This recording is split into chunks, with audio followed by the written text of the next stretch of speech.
everyone. You're all very welcome to our final seminar of the year. So these webinars, they've been very kindly supported by SuperValu throughout the year. So I just want to say a big thank you to SuperValu for making these webinars possible throughout 2020.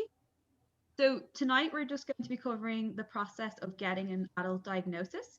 So we are joined by two professionals, Davida Hartman, a psychologist and the founder of the Adult Autism Practice, and also Tara Killen, a strengths-based coaching practitioner with Thriving Autistic. So thank you very much to the both of you for taking the time to join us this evening and offering us your knowledge on this subject matter. So we really appreciate you guys joining us.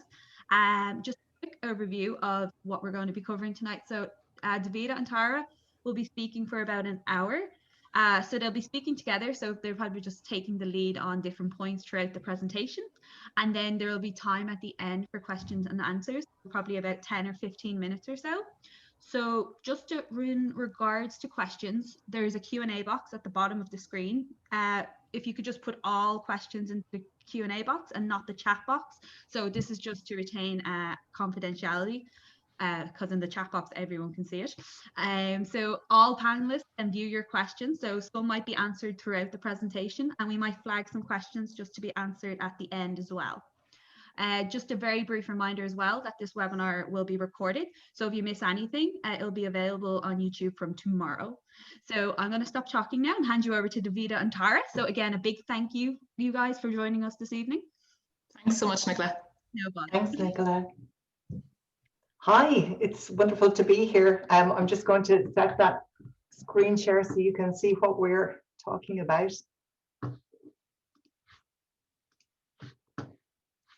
So hopefully you can see this. Yeah. Okay, so Davida, would you like to take it away? Yeah, perfect. Thank you so much for inviting us. We're so delighted to be here to talk about this really, really important topic, accessing a diagnosis. And Tara, do you want to go on to the next? I'm just thinking, yes, introductions. So me. So I am, I'm founder and clinical director of the Adult Autism Practice, which I set up about 6 months ago. And we specifically specialize in autism assessments and neurodiversity affirmative autism assessments, which we'll be talking about later. And greatly enjoying the work that I'm doing with that.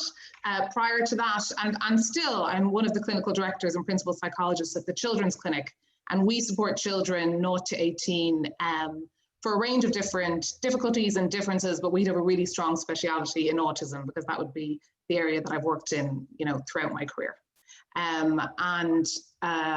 I've been working with the lovely Tara for the past while. I've roped her into the adult autism practice as well, where she provides post-diagnostic support. And then she has also set up Thriving Autistic, actually quite coincidentally, both at the same time, which are really, really, which has been really fortuitous. Is that the right word? Yes. Yeah, so I'll pass you over to Tara to tell you what she does. Yeah. Thanks. Hi, everybody, and thank you again to AsIAm and SuperValu for sponsoring tonight. So yeah, I have founded Thriving Autistic, and it is a strengths-based coaching practice for neurodivergent people, led by neurodivergent people. I have a Master's of Science degree in coaching psychology and in positive psychology. And I have about 20 years experience working in this field, initially training and counseling. So I'm also an autistic adult, and I have 3 autistic children. Yeah, Davida roped me in to help provide some post-diagnostic coaching support to people after they have accessed her services. And at the same time, I founded Thriving Autistic. And what we do there is really help people figure out how to fit their life better with how their neurology works. So in terms of trying to make accommodations in the workplace or at home, or just how to manage your energy, how to manage your spoons, how to manage the sensory environment that you live in, competing needs you may have in your family. For instance, if you as an adult have a need for a lot of quiet, which I do, and you may have 1 or 2 children or other people in your family who have needs to be very loud, for example, they're called competing needs, and they're both equal. and they can be, you know, they can be you have to be very fluid to work around it, and how to provide both people with resources to support them to cope and to survive and to hopefully thrive in those situations. So that's me. And as Davida said, we both have started these businesses at the same time. And it's been fantastic to have each other to even chat to with the founding, you know, starting off that whole process of starting a business. This is what we're going to cover today. Davida is taking over now. Yeah, so we'll just do a really brief, and again, we only have an hour to talk tonight. So really, I mean, myself and Tara, if we got going, could probably talk for the entire day on all of these topics. So it's going to be a really quick run through of them. Hopefully not too quick, but we'll do our best. So we're just going to really quickly go through a little bit of the terminology around autism and the autism community. Tara's going to talk about self-identification. We're going to talk a bit about what are the benefits of an autism diagnosis. I'm going to talk really briefly about the diagnostic criteria for autism, go through what to expect in an assessment, talking about gender and diagnosis. For example, we get a lot of questions about women, you know, I'm a female and will that be recognized in the assessment? So covering that kind of thing. Post-diagnostic support, what's available to you or not available to you post a diagnosis. And then we'll go through a little bit about where you could possibly access an assessment, and then choosing a neurodiversity affirmative provider. And we'll be going through what that is in a short while. Okay. Just for some terminology of what we're going to speak about here tonight. Identity first language. It's become a big hot topic in the autistic community. And identity first rather than person first. I know when I was training, I had been taught, as many other professionals have been taught, to always use person first language, which would be a person with something, a person with autism.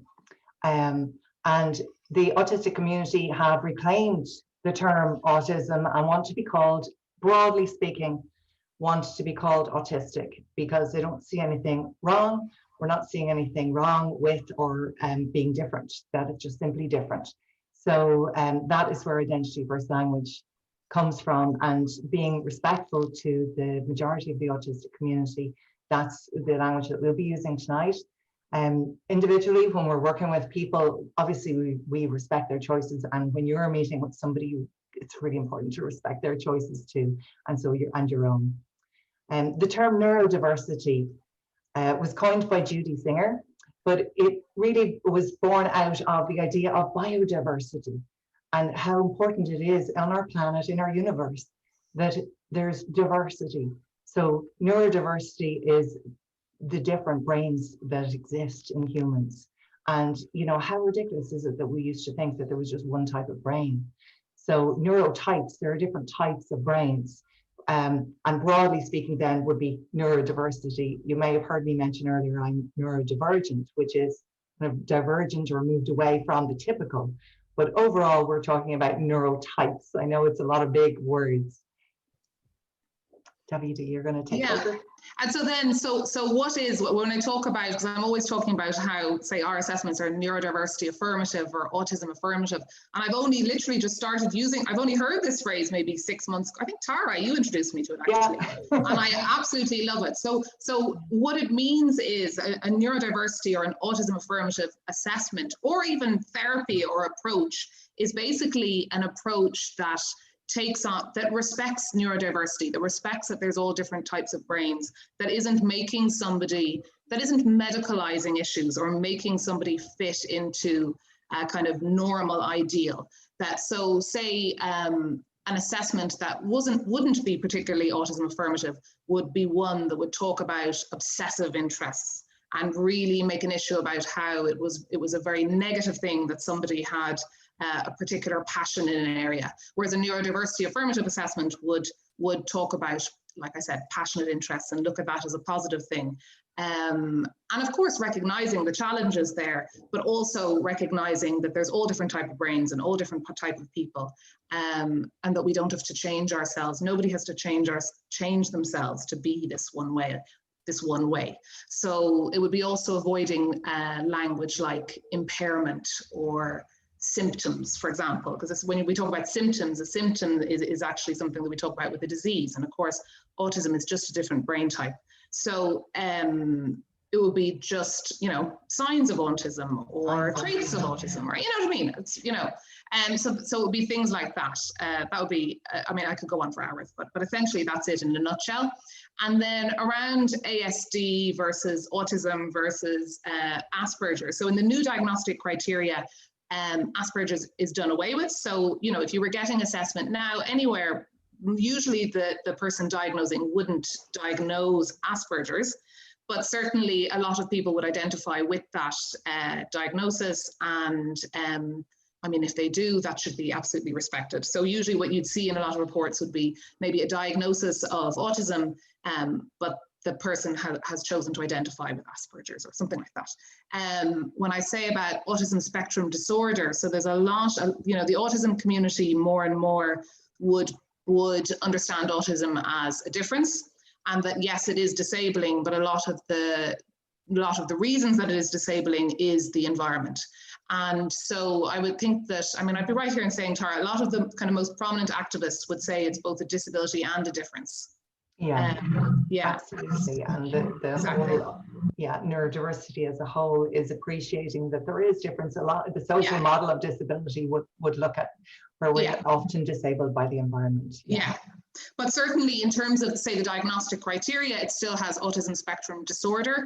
But really, I mean, personally, when I'm talking about autism now, I just call it autism. I wouldn't call it autism spectrum disorder. Would be my own personal view. Okay. Self-identification. So really, you know, this talk tonight is about how to get a diagnosis. And if we step back for a moment and go about getting a diagnosis in the first place, you know, what is it that you're getting diagnosed? So, for example, if you happen to be a gay person, do you need to go to a psychologist and get diagnosed for that? You know, if you are left-handed, do you need to get diagnosed as being deficient in right-handedness? So self-identification is really coming to the fore for people who are understanding that they're different. They've known they're different all their lives and maybe not known why.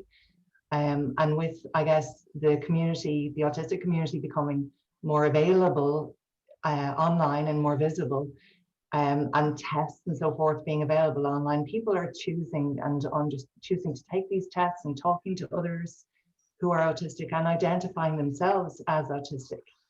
There's also significant barriers to getting a diagnosis in the first place, through health services nationally across the world. It's very rare for it to be an easy process. So most people would have to go privately, and therefore that costs money. And so that's a barrier to people who don't have the money. All of the diagnostic tests initially were created based on cis white males. So that is males who identified as male, and they felt, you know, they were born in the correct body as male, and who were autistic. So all the tests, everything's been based on that. So there's a barrier. There's less girls or trans people being diagnosed across the board. So I was watching a fantastic webinar over the last couple of days, Dr. Luke Burden talking about an autistic utopia, where at some point in the future, he would love to see that people are able to just identify themselves as whatever neurotype they are, that they understand what that is, and that we can all be more accepting of different needs in society, and that challenges and the disabilities and the resources would be given on a needs basis rather than a diagnostic basis. However, in this current world that we're in, diagnosis can really provide so much. I'm going to move on to that now. The benefits of diagnosis, and Davida, you're going to talk about that. Yeah, and even just to link in with what you were saying, I think, you know, what we're finding at the Adult Autism Practice is that the vast majority of people that are coming in who have put a lot of thought and reading and time into looking whether they might be autistic, and are generally correct. I mean, the vast majority of people that are coming to us, you know, are right. So that there's definitely a lot to be said for that. So, I mean, in terms of well, what are the benefits of a diagnosis then? I think it's the benefits of diagnosis. Well, I'll talk about there's benefits to diagnosis, and then maybe there's benefits to assessment process, a kind of a positive assessment process. So the benefits of a positive assessment process would be that you can tease out. So a lot of, I mean, there's different, say the people that are coming to us, they're coming for a few different reasons. There's lots of people that are coming because a child of theirs has been diagnosed as autistic, and it has made them, through the assessment, their child's assessment process has gone, oh, but I did that. And it has made them, that has brought them to looking into it. And there's people who, you know, have really struggled for a long time with feeling different, and somebody, an aunt, a friend, somebody whose child has been themselves diagnosed as autistic has said to them, could it possibly be autism? And they've looked into it and felt this really strong recognition around it.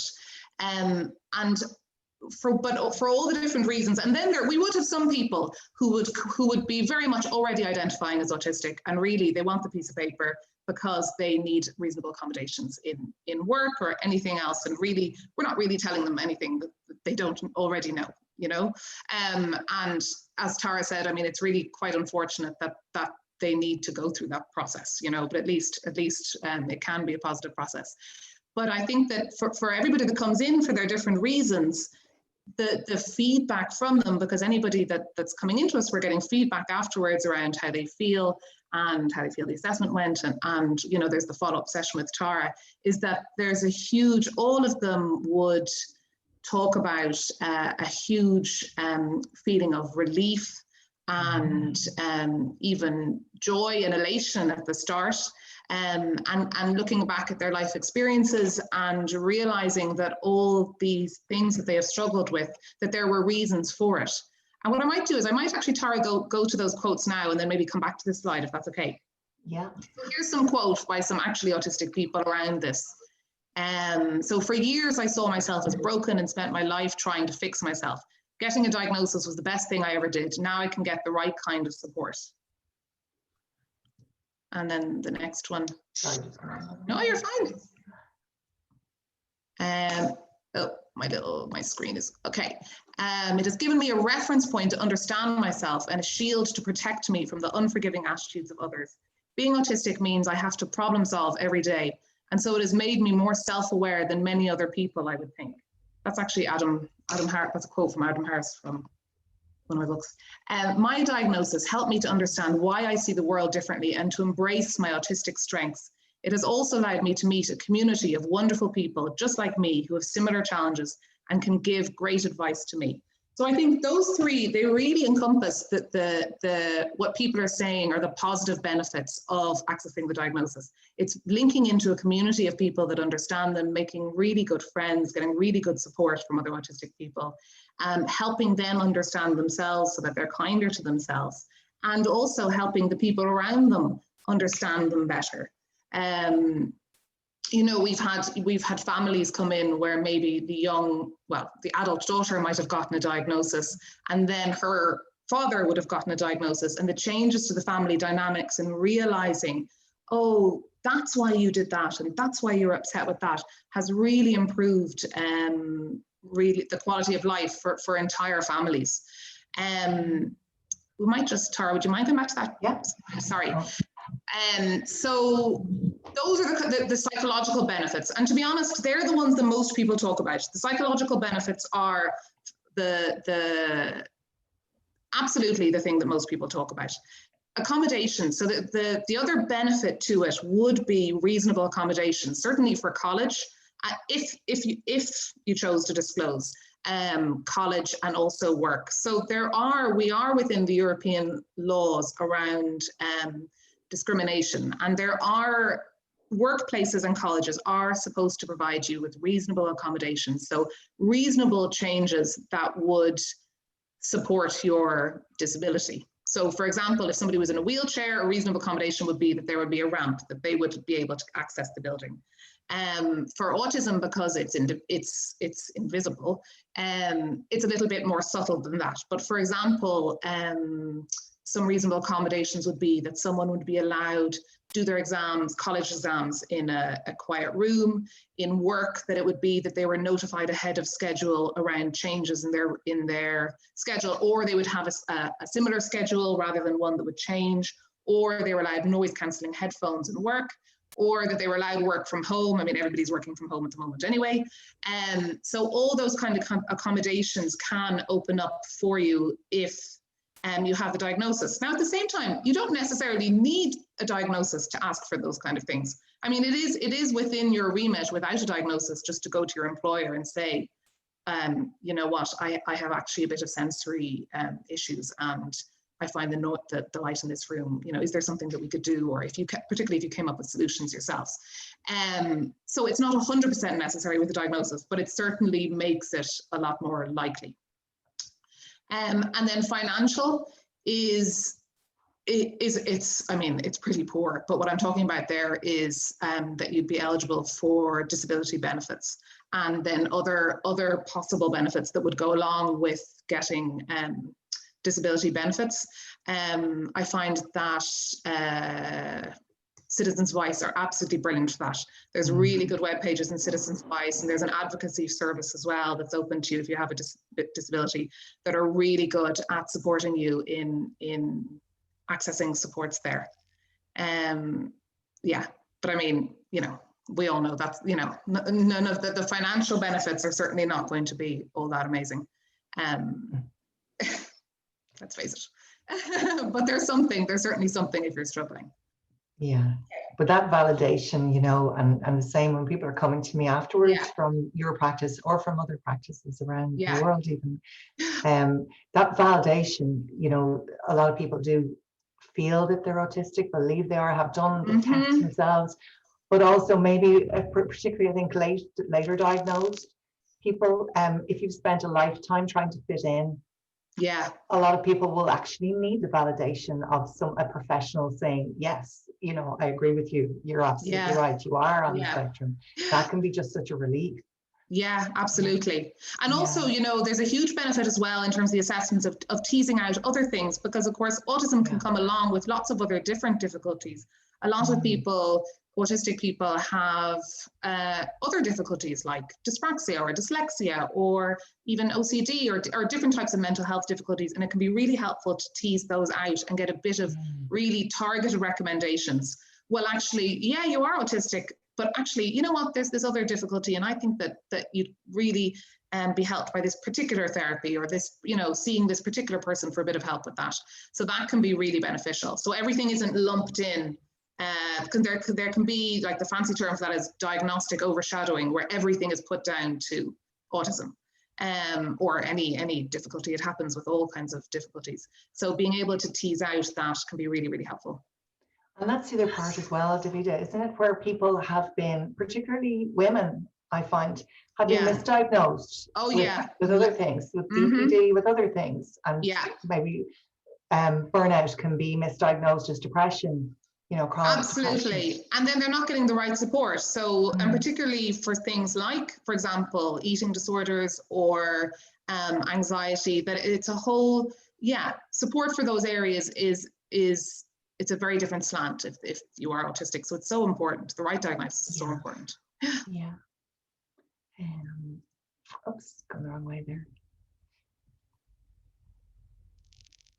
Oh yeah, me again. So just really, really briefly, because this is this is very boring really, but the DSM-5, so this is the diagnostic criteria for autism. So essentially, if you go for a diagnosis anywhere, to any psychiatrist, any psychologist, what they're doing is they're looking at the current diagnostic criteria for autism, and they'll do various tests and they'll do various things, which we'll talk about later, but they're always coming back to this: does the person meet the current criteria for autism? So this particular slide is the DSM-5. There's also the ICD-10. Now, there are all kinds of issues with both the DSM-5 and the ICD-10.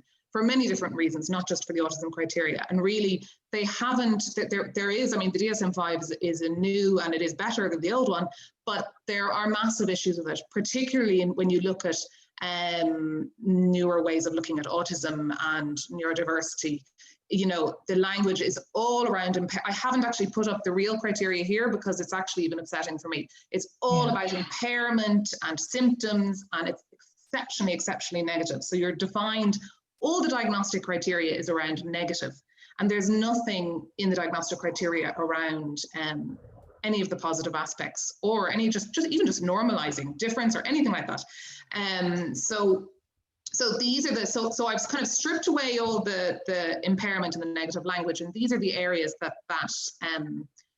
you'd look at. So the differences, and I'm going to call it differences in social communication and interaction. So like the classic ones would be eye contact, which of course are complete red herrings and mean that loads of people don't get diagnosis, even though they are autistic, because they can make eye contact, or they do.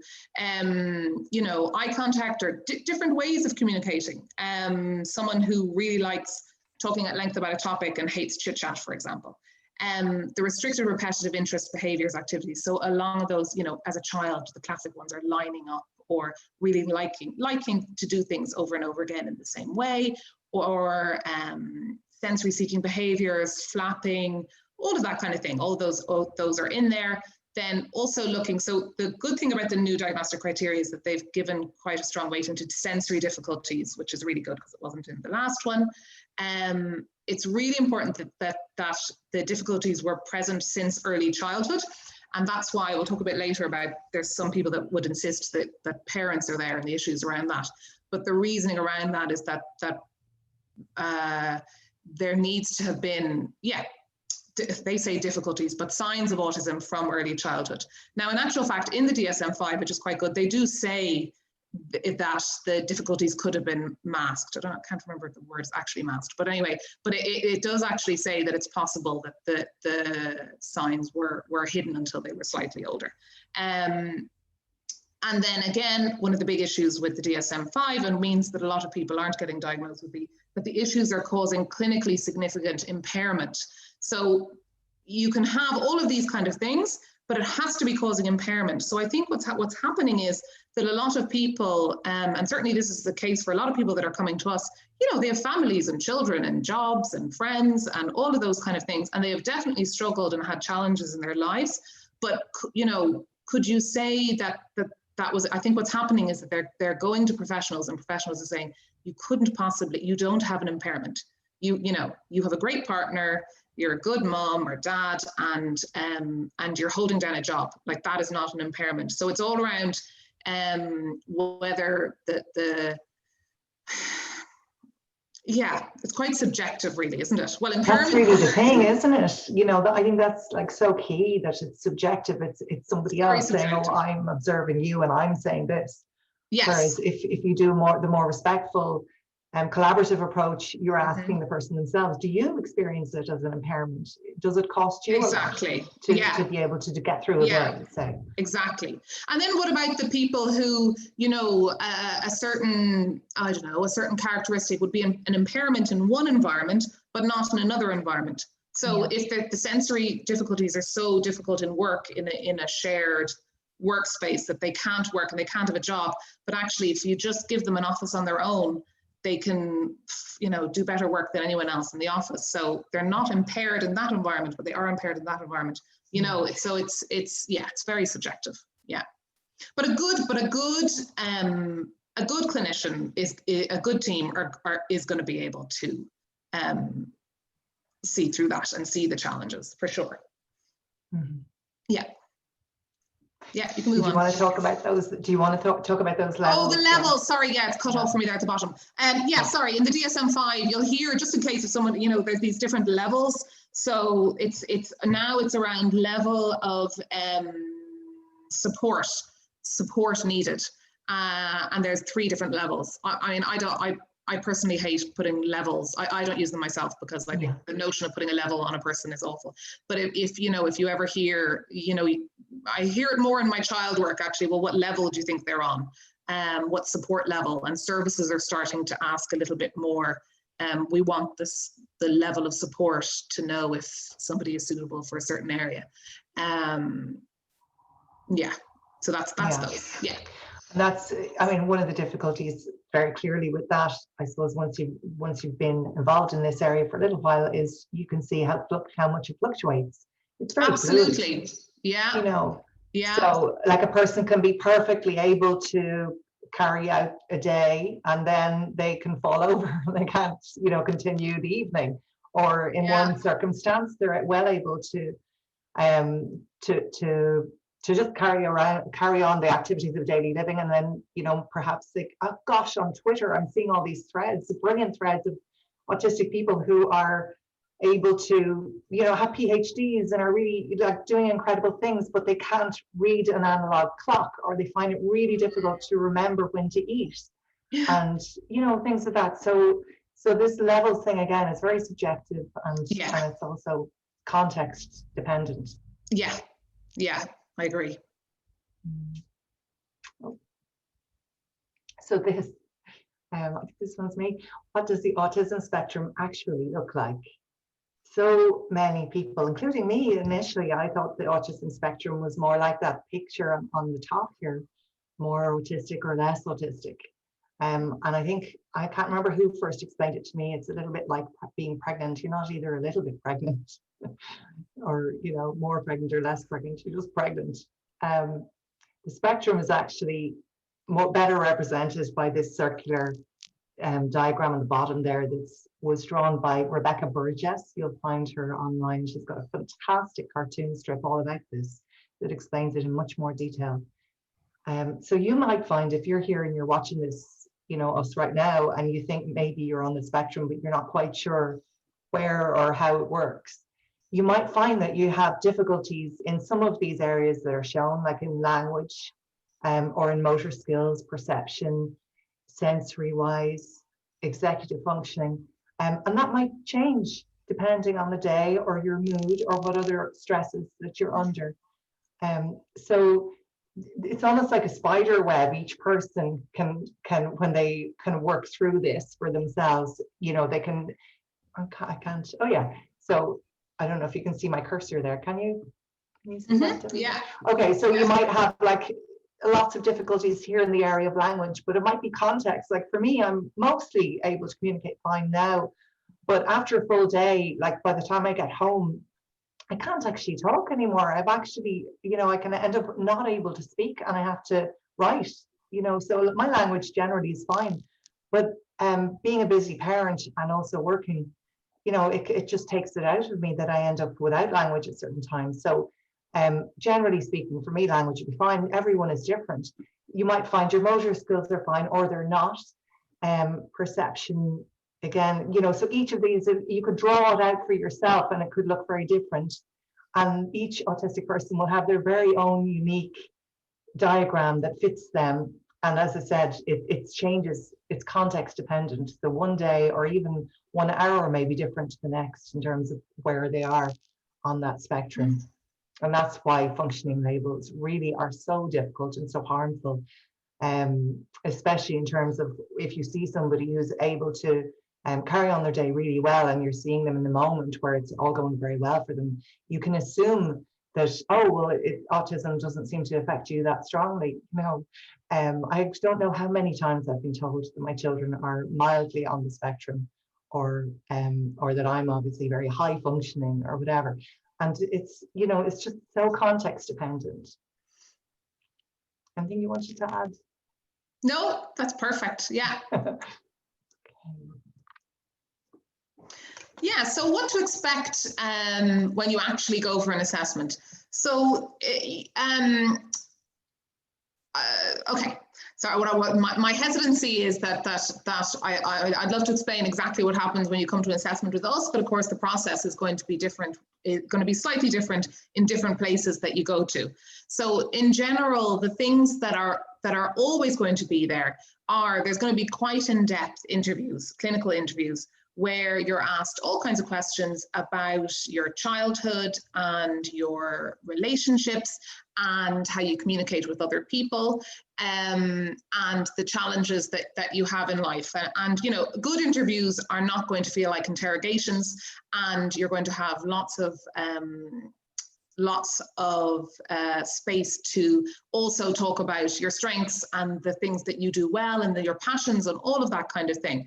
But clinical interviews for adults are going to be key, you know, one of the key areas. You might also be sent questionnaires, for example, beforehand. You might be asked for some written information beforehand, or to fill in some questionnaires. So depending on where you go, there are different tests. Now, the tests that are currently out there for adults aren't great. They're not really. There's no one test that that captures certainly a newer understanding of autism. A lot of them are based on maybe, you know, childhood signs or more significant or more classic autism signs. Let's say, for example. Depending on where you're going, they're with assessments with us, they're very much based on interviews, and there's ones called the ADIOR, for example, which is an interview, and we would use bits of that and bits of different things, and then look at the DSM-5 criteria. But there's another test, say for example, called the ADOS, and that is a more let me just say, it's more observing people's behaviors, say for example. So you might be asked to come in and you might be asked particular questions, or you might even be asked to do certain tasks. Now, we don't do that in the adult autism practice because actually, you know, in my personal opinion, it doesn't pick up anything, because the vast majority of people that are coming into us are well able to not show, you know, either they're not showing, obviously, you know, I don't know, classically autistic behaviors or signs or anything like that, or they're certainly able to keep it together for the hour and a half or 2 hours where they're talking to you. And at what cost? They're usually absolutely exhausted afterwards. We don't, you know, we're very open. We don't expect eye contact or anything like that. But those are the kind of, yes, there'll be kind of in-depth interviews. There might be a test. You might be asked to do, I don't know, like, so I'm just thinking of the things in the ADOS, because I don't do it myself, but, you know, there's some kind of puzzles, or you might be able to ask to make up a certain imaginative scenario, something like that. I don't think I personally, I think that they are they're too childish really for most adults. That's why we don't do it. Again, involvement of parents. So only today I got an email from somebody who hasn't been able to find anyone for an autism assessment who hasn't insisted on his parents being involved. And this is an adult. So you do get that quite a lot, that a lot of people do insist on parents being involved, but not all people do. And as I said earlier, the reasoning behind that is that people are looking for that early childhood memories that a lot of people don't remember themselves. I certainly don't remember anything from my, you know, very early childhood. Well, I have a terrible memory anyway, but that's the reasoning behind that. But a lot of people don't necessarily, it wouldn't have to be your parents, it could be a friend, it could be a partner. We don't, you know, at the Adult Autism Practice, we don't insist on parents or actually anybody else being involved. But we have found, funnily enough, we have found that the times when people have been lucky enough to have a parent that could be involved, it's actually ended up being really, really positive sessions, and everybody has gotten a lot out of them. So, surprisingly positive sessions, even where things have been fractious, because of course you have a psychologist there to support you in that, and to talk about autism in positive ways. So, so even if they're not involved, what can happen is that parents or friends or some other person could be given questions. So say, for example, they could fill in a questionnaire, or they could just answer questions by email, or you could ask them the questions and then you could feed back that information to the psychologist or the psychiatrist. So there's lots of different types of ways of gathering that information. So I wouldn't be put off in thinking that you have to have your parents involved, because you certainly don't, not everywhere.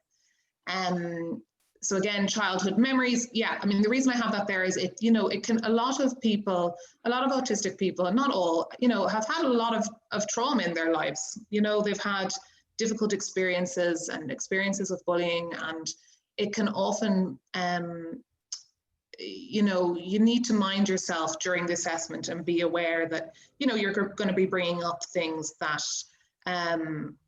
that are upsetting and that maybe you've boxed up a bit and haven't been, you know, haven't been remembering on purpose. But a good, you know, a good psychologist or psychiatrist or team are going to really support you with that and are going to help you through that process.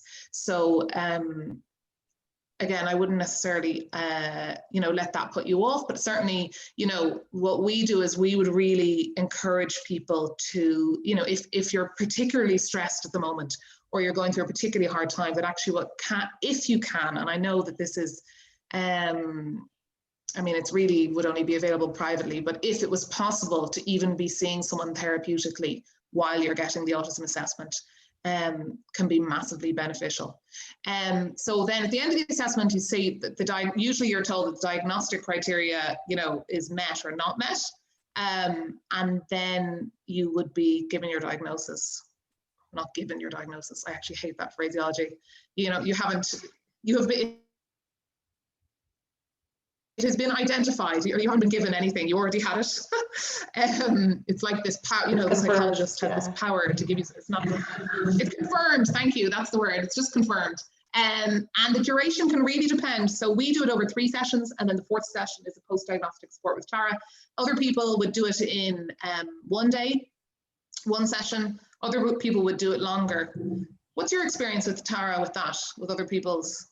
Yeah, I think that's about average. That's my understanding. About 3 sessions seems to be average across the people I've been working with. Yeah. Yeah. Okay. Yeah, you can move on. Okay.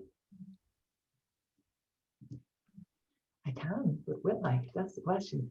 Where am I going? Okay.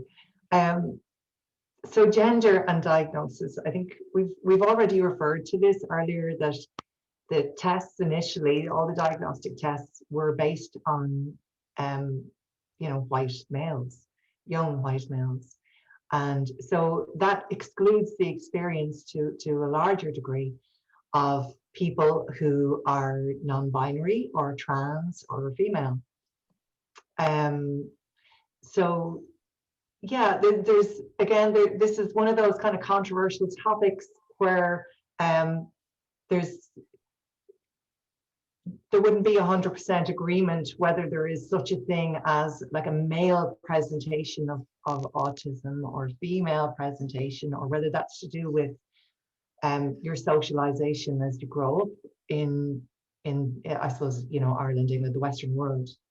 But certainly there are different presentations, and when you're going for an assessment, it's really worthwhile. I think we'll be talking about this later, but it's really worthwhile checking whether the person that you're going to be talking with has experience of anybody other than you know, men, and because it's just so much more understood for men. Women are much more likely to not get a diagnosis unless they're working with someone who's really experienced, and the same for non-binary people or anyone, any trans person. And there's a big overlap between gender identity, trans people's experiences, and people being trans and or non-binary and autistic. There's a big overlap there. So, you know, lots of people think that, I don't know, Davida, what your opinion is, but lots of people think it's probably equally spread across the population, male, female, 50-50. But at the moment, male to female, I think it's 2-to-1 diagnosis. Is that right? Yeah. Yeah, my own personal feeling, and this is only based on my experience of the amount of women that are coming into us, because it's probably about 90% women that are coming into us, isn't it? Yeah, it's amazing. So I think there's a huge population of girls and and women that are undiagnosed. I think that we're going to see a much more even split in more up-to-date research around it. Yeah. And just when you were speaking about those diagnostic tests as well, there was one interesting one that you were bringing up to the team the other day about about autistic camouflaging. Oh yeah, yeah. I can't remember the name for that. People. Cash Q or something. Cash Q, yeah, which specifically looks at masking, and anybody can do it online if you Google the Cash Q. It looks really good. Yeah, it looks really good, and the website actually as well. We were talking about this earlier. EmbraceASD.com. It's run by two autistic psychologists, I think, and they're based, I think, in Canada. Yeah, but they have loads of different tests you could do online if you wanted to. And oh yes, this is me as well.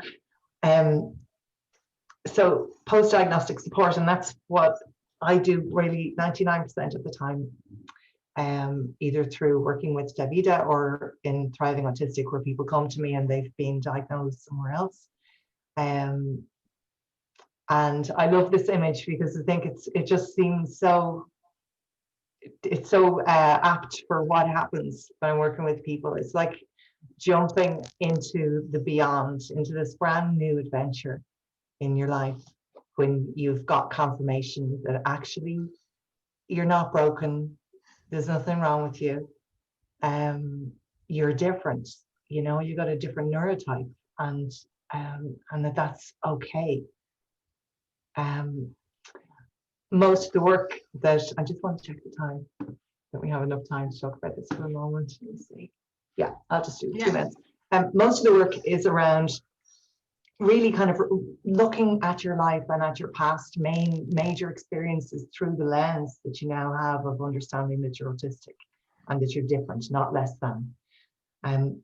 The majority, I would say at least 90% of people I work with have felt different all their lives, have been really hard on themselves for the ways that they're different and tried to push themselves to fit in, felt isolated, found it really hard to connect, couldn't understand why they could do some things so well and other things were just almost impossible.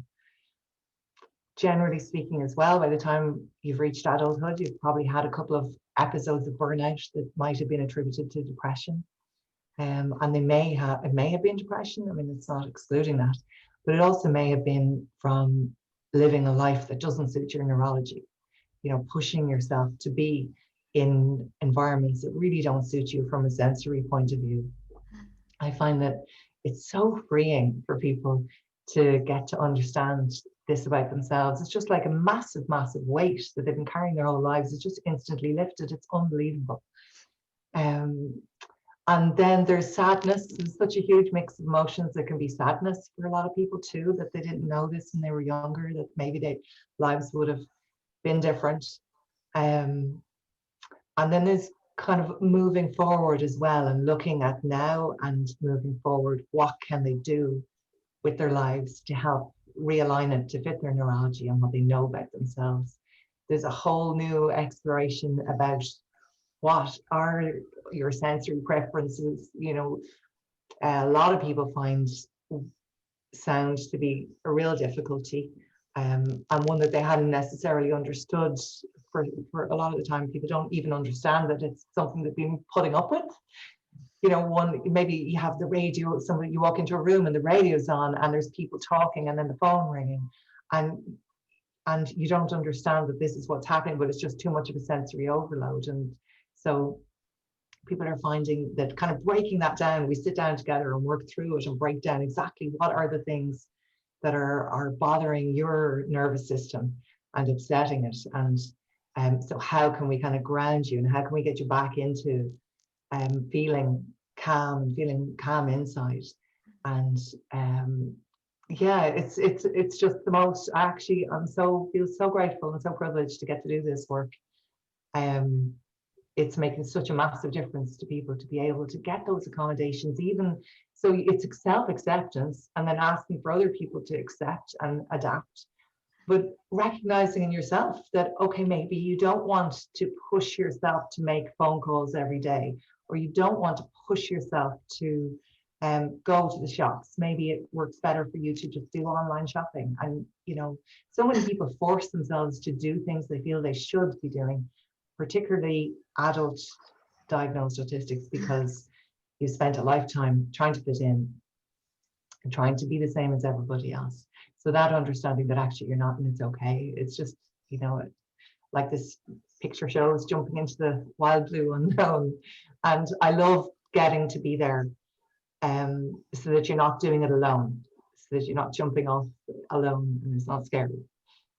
Because, well, actually the reason that I jumped when Davida asked me to join her in her work is that when I had been diagnosed, that was it. It's just like you're left at the edge of a cliff, and you know, there's no one there to talk to you about, well, what happens next. So luckily now, you know, there is social media, you can find other adults, there's a whole community out there waiting for you. But also, you know, if you find somebody who is working in that area like myself, or there are others, that it's just fantastic to have that support, so you're not doing it alone. Yeah, so where can I get an assessment? Yeah, okay, so Ireland is way behind.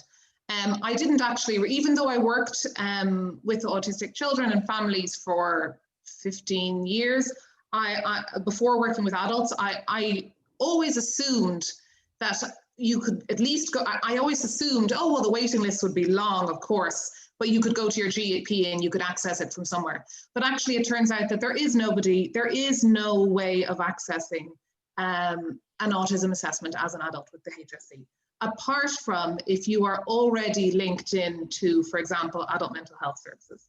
So if you're already linked into adult mental health services because you've had a really significant difficulties, you can then request, say, from your team, an autism. There's no guarantee that they're going to do it, but you can certainly come to them with that information. And I'd really recommend, you know, if that is the case, what I would really recommend is getting all that backing information, you know, doing maybe some of the questionnaires from the Embrace ASD website, writing down the reasons why you think you might be autistic, and actually bringing it to somebody on your team and saying, I would like an autism assessment, you know, and this is the reasoning. Unfortunately, you know, if you're not linked in with adult mental health, what is happening is that you can go to your GP, you can request it, and certainly there'd be a lot of people.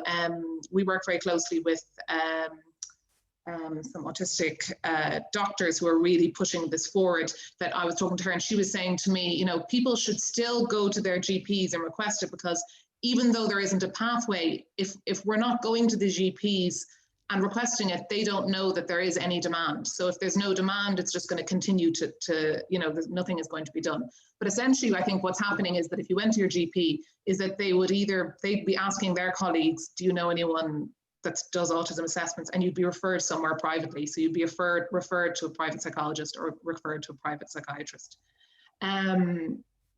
I'm doing a lot of advocacy work. So I would have quite a few colleagues within the HSE, psychologists, who would be becoming more and more aware of the need for this.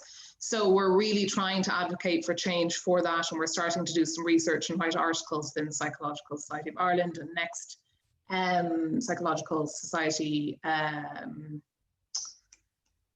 conference. You know, myself and Tara, we're doing loads of work around that. But currently within the HSE, unfortunately, they're actually, I mean, it's outrageous. I mean, it's unbelievable. So in the UK, there are specific teams to make these diagnoses, to do autism diagnoses, but there's generally a 2 to 3 year wait list. So that's pretty bad. But at the same time, it's infinitely better than there literally being nowhere to go unless you go privately. It's outrageous. So I have heard, I know I saw there in one of the questions around getting funding for them.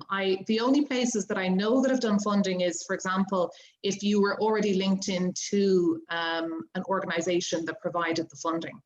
And they're usually charity organizations, but that's very rare.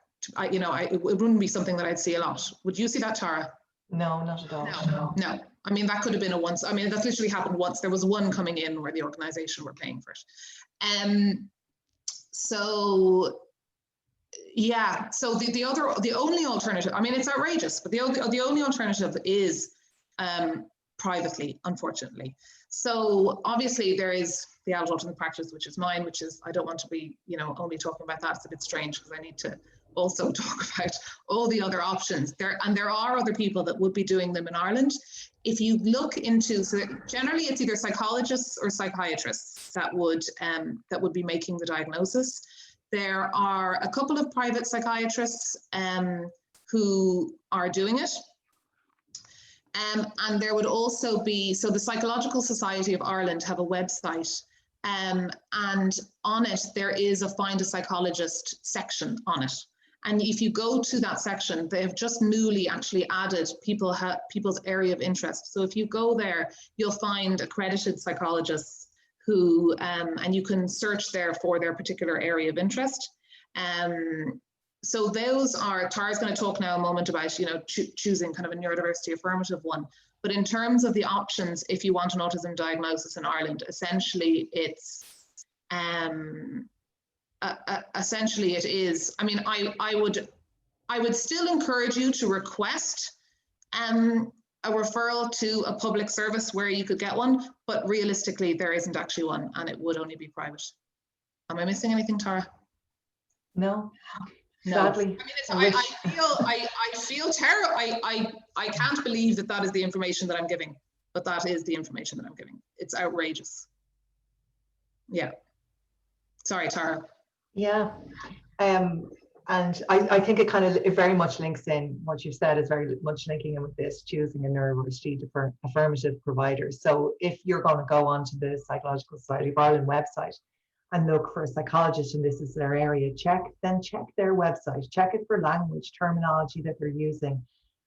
Contact them and ask them questions. You know, how used are they? What experience have they got with whatever you're presenting, you know, as if you're a woman or somebody who's trans or non-binary. Find out what their experience is. See, you'll know from talking to them if that's something that you're able to do, to contact them and see, you know, what their attitude is, how collaborative you feel it is.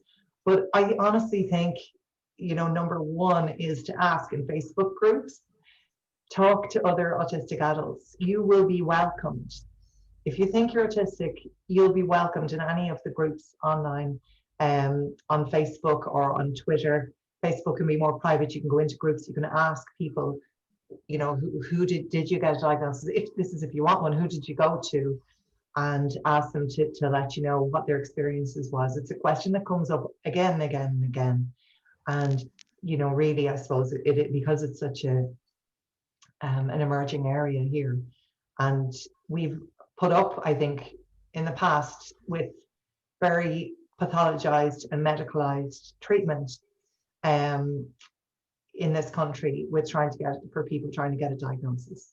But there are more options out there now. And I know that, you know, well, even next month in January, Davida and I are doing a training with psychologists and other health allied professionals about how to be supportive and affirmative to neurodiverse people in their work.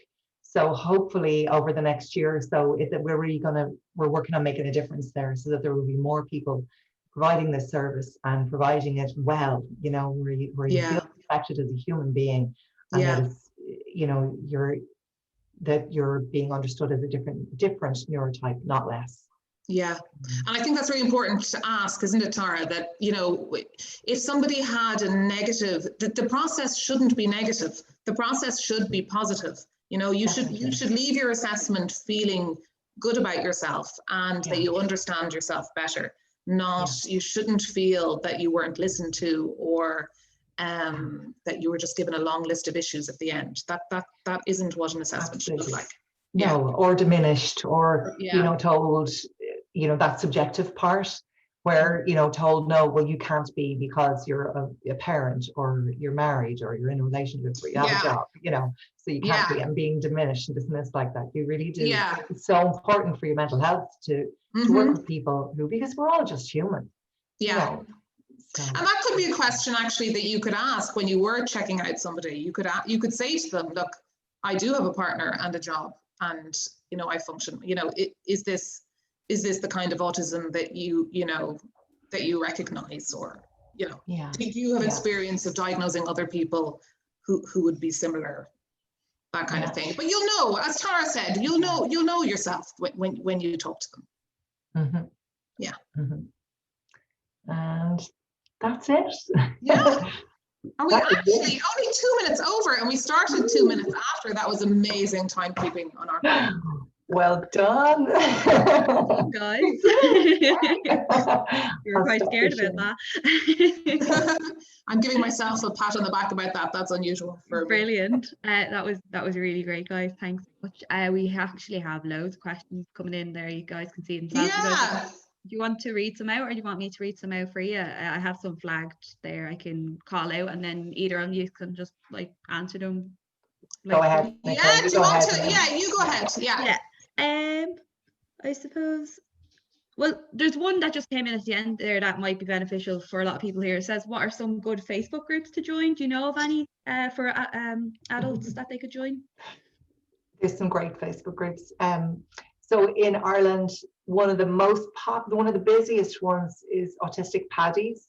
Mm-hmm. Then there's like the Dublin Autistic Adults.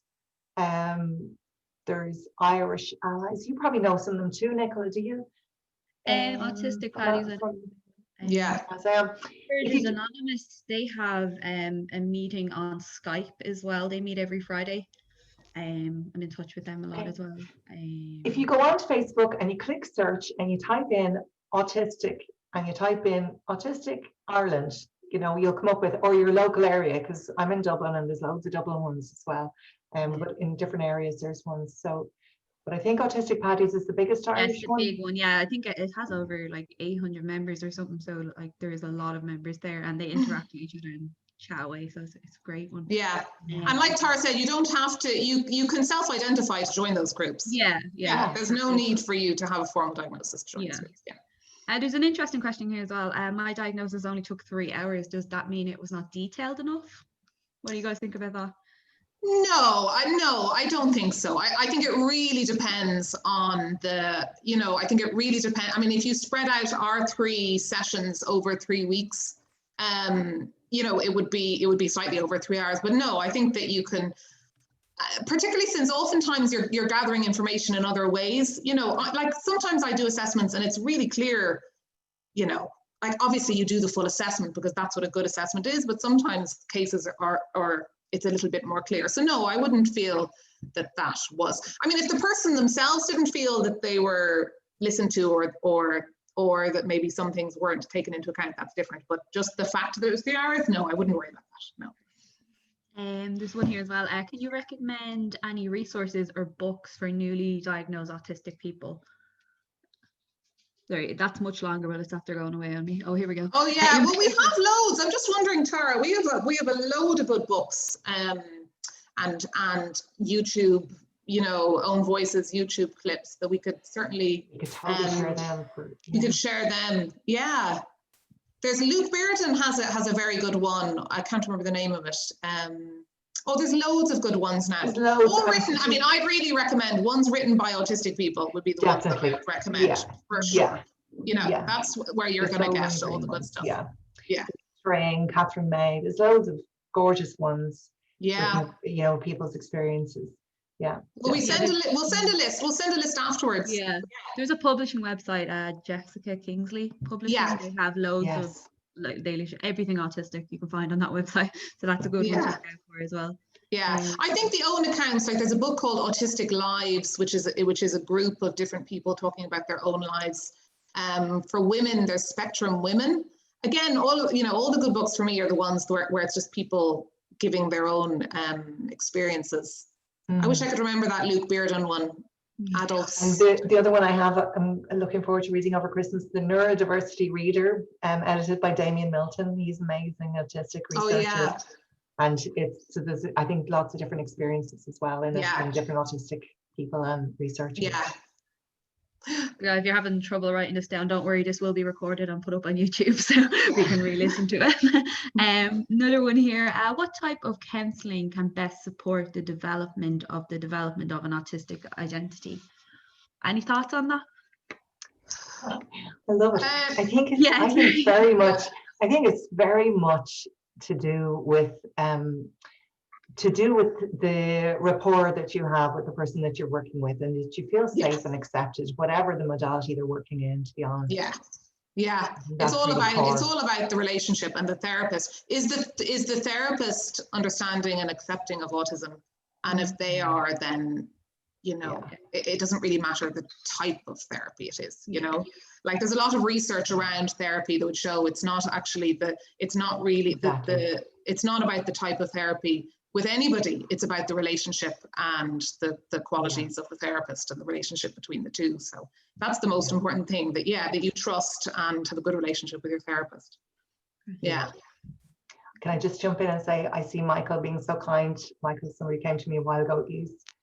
He's putting in lots of information there for people. So thank you, Michael. Oh, brilliant. Did you have anything? Sorry, I'm just looking at somewhere as well here. So many. I saw one there about health insurance. Yes, I think some health insurances do cover some aspects of it. So I know that we do consultation sessions as well as assessments, where it's a once-off first session where you can talk things through if you're a little bit uncertain about whether you want to go ahead with assessment, or whether even it was worth going ahead of the full assessment. And I know definitely some people have been covered by some of their health plans for that. And then maybe a portion of the assessment. So yeah, I don't know of any particular one that would cover the whole thing, but certainly there have been some people that have accessed some cover. One just came in there as well. Is your assessment recognised by the HSE and social welfare? Like if you're getting a child assessed, a private assessment is only recognised from certain places. For adults, since we have to go private all the time, will they accept it from anywhere? I hope that makes sense. Oh, no, that does make sense. No, the thing with so yes, absolutely. They're absolutely accepted everywhere by the HSE. Wherever you would need it, they would be accepted. And the thing with the HSE is they do accept, they only accept assessments if they're best practice. So if it's not the place that they don't accept it from, it's if the place doesn't do certain things. So if they don't use an ADOS assessment, for example, or if they don't do certain things, but certainly if you do a best practice assessment, it will be accepted by the HSE for children. But it's the same for our assessments. All the psychologists are registered with the Psychological Society of Ireland, and we're using best practice methods and all. So yes, in short, yes.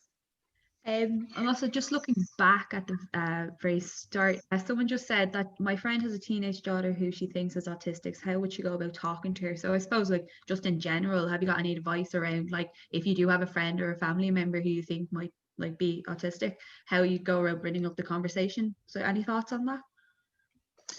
Yeah, well, it's a tricky one. It does. I just thought I'd put it to you guys because we get asked that a lot as well. I think, you know what, with girls is actually almost easier now because of Greta Thunberg, because she's so amazing and loads of people look up to her, and she's done such amazing things that it's kind of a conversation opener. I find that she's a great conversation opener. And there's great books now, actually, particularly for girls and teenage girls. There's loads of amazing books written by autistic girls, both fiction and non-fiction, that can be great conversation starters. So I think bringing it up like that in a kind of roundabouty way, I think can be really helpful, and seeing where they're at in terms of, like, oh, did you know that Greta Thunberg is autistic? And talking about the positives, like, really strong sense of social justice, or, all of those kind of positive things around it, and then feeling it out from there. What do you think, Tara? Yeah, I agree. I think it depends very much, again, on the relationship. And I would think the first thing would be to make sure you're creating a really positive, safe atmosphere at home.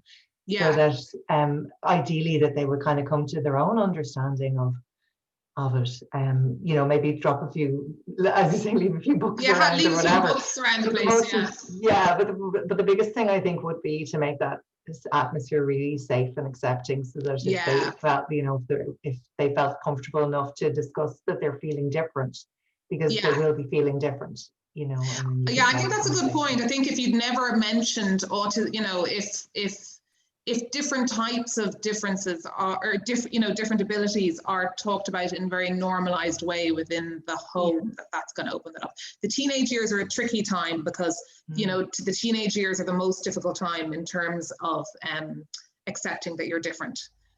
So even with children that have really accepted their difference and love it, and autism is their superpower, during those older teenage years, it can all get a bit rocky, and then in the 20s, actually, they're fine again and they embrace it again. So I can understand that.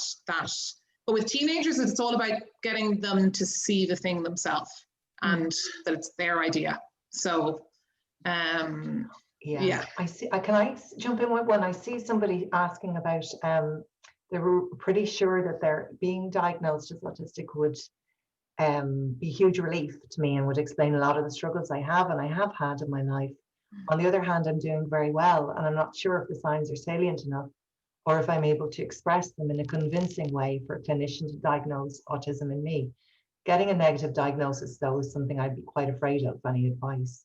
And that's something that I hear again and again, and I experienced it too. It's a really tricky one. I think that it's even more crucial then that you find somebody to work with that you feel really safe with, and that's really very experienced. Because sometimes what happens is, if you're used to like coping and looking like you fit in and you can cope, then the anxiety and feeling like you need to convince your clinician can mean that you're even more acting like a neurotypical person. So when you're in the assessment, so I think it'd be just even more important to make sure you're working with someone where it's collaborative. Yes. Do you have any opinion on that, Davida? Yeah, no, I agree. I think that word is key, that it should feel like a collaboration between the two of you, and you should be able to talk about that with the person that you're seeing, that your concerns around that, and not have to either, emphasize the negatives or emphasize the positives. That you should feel comfortable that you can just honestly talk about all of that, and that they'll help talk you through. But that would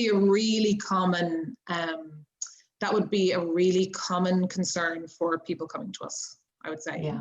Probably the vast majority of people coming to us, actually. Yeah. And as you said, Davida, that the vast majority of people coming to you, when they think they're right. Oh yeah. Oh, vast majority. Yeah. Yeah. Brilliant. Thanks, guys. Just one more. Someone asking how they can get in touch with Davida. So your website, isn't it? You have your email. It's adultautism.ie, and then the email is info@adultautism.ie, and you don't have to make any phone calls. You can do it all. There's been recent research around barriers to healthcare for autistic people, which is it's really interesting that a lot of people don't get the medical help they need because they don't want to actually make the phone call, which I can actually personally understand, because I absolutely hate making phone calls. But anyway, all you need to do is email info@adultautism.ie. Yeah. Brilliant. Thanks so much, and big thanks. We'll probably wrap that up there. We could go on all night.